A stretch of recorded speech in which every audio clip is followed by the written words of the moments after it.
Hey everybody, we got post commentary today, unfortunately, because while I was recording the game, I thought I hit record um, on my H4n, but I actually didn't. So that's okay because for the most part today, this is just going to be errand running. There's just a whole lot of items and preparations and things that we want to make. The high wind here, the airship, so you can kind of, fly it around like this. I think it's up on the D-pad descends and down on the D-pad ascends. You can turn it with the D-pad or R and L. Anyways, and then just press the circle button to fly. But first thing I want to do, you probably won't have to do this. By the way, you can't land on any of these desert areas. You got to land on the grass. But since my game file got corrupted, I lost the Deathblow materia. So if you haven't picked up the Deathblow materia yet, you can pick it up now from Fort Condor. So just come over to Fort Condor. It's going to be in these shops up here at the top. So I'm going to be picking that up so that I can start using Vincent again, because he's one of my favorite characters, and I haven't been able to use him on the second disc because, well, you guys know the story. I already explained it, but this is not the shop where they sell it. I was on the wrong side. It's right over here. You can also get Manipulate if you haven't done that yet. You can get Destruct and even an All Materia from this shop. So some really good materia you can buy here if you haven't picked them up already. But Deathblow is the one we want. After you get that set up, you're going to want to come over to the Chocobo farm and pick up a Mimit Green. We're not going to be using it in this episode, but you definitely want to get one for an episode coming up in a little bit. Once you've bought that, come over to Costa del Sol because they have new weapons for sale. I was kind of short-sighted when I was doing this and I bought a lot of the weapons here. You don't need to do that. We're going to get some even better weapons really soon. The one weapon you do want to buy is the long barrel rifle for Vincent. The reason you want to get that one in particular is because it has maximum accuracy, the same as the Sniper CR that we already have for him, which allows him to basically hit with Deathblow 100% of the time. So you're definitely going to want to pick up the long barrel rifle because it has the same accuracy, but it also is stronger than the Sniper CR. So once you pick that up, again, you can't land in the desert, you have to land in the grass, but come on back to Cosmo Canyon because there are some new items we can get here that have recently been unlocked. So if you had come up here on the first disc, you would not have access to this room because the door would have been closed. But on disc 2, we can actually come up here, and then to the right, there is an open doorway now, an open path that wasn't open before. So come through here, you can pick up some items over on this side, an elixir and a magic source, and then also a full cure materia. Now, full cure materia does exactly what you would expect it to do. It cures you completely to full HP, but you have to get it to a level 2 star before you can even use it. So you have to level it up a little bit before you get there. You also can't pair it with an all materia, so you can't multi-target with it. So that kind of sucks.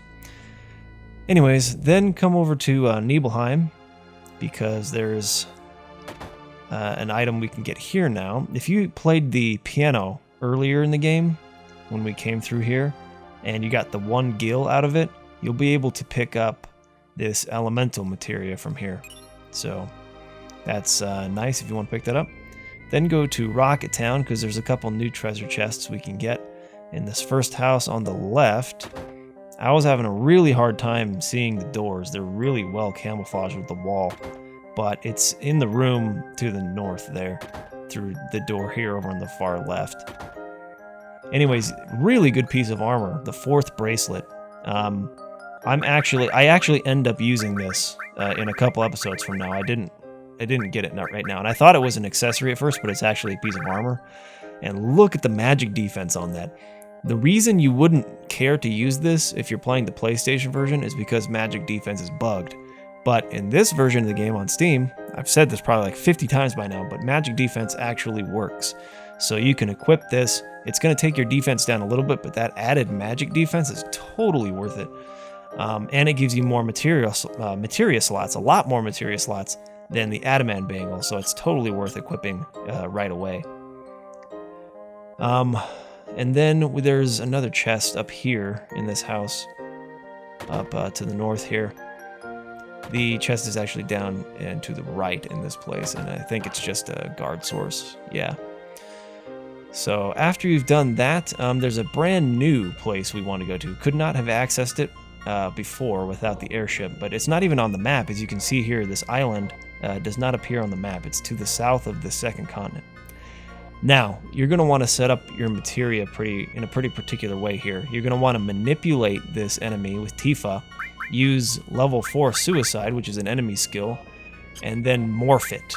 So the materia morph that we picked up earlier in the game, this is where we're going to put it to use.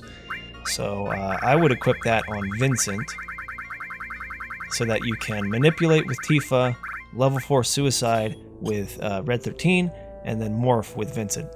Also, make sure you take off your cover and counterattack materias, because those always get in the way when you're trying to do something in particular like this. So you don't want Red 13 screwing it up by counterattacking on accident and killing him. So you want to, very first thing is manipulate. You can also equip the Hypno Crown on Tifa so that her manipulate rate will go up. That way you can get him basically every time without missing. Then you're going to want to, use level 4 suicide and then morph. Now the way that morph works, it's kind of like catching Pokemon or something. You have to damage this enemy or any enemy you want to morph. You have to get them to a very low percentage of their HP and then try to morph them, and then your success rate, increases by a lot. So that's why you want to use level 4 suicide, because this enemy is a multiple of 4. I think it's level 20.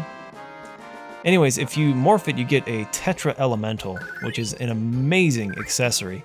Again, I thought it was a piece of armor. I was mistaken, so I was looking under the armors here, but it's not an armor, it's an accessory.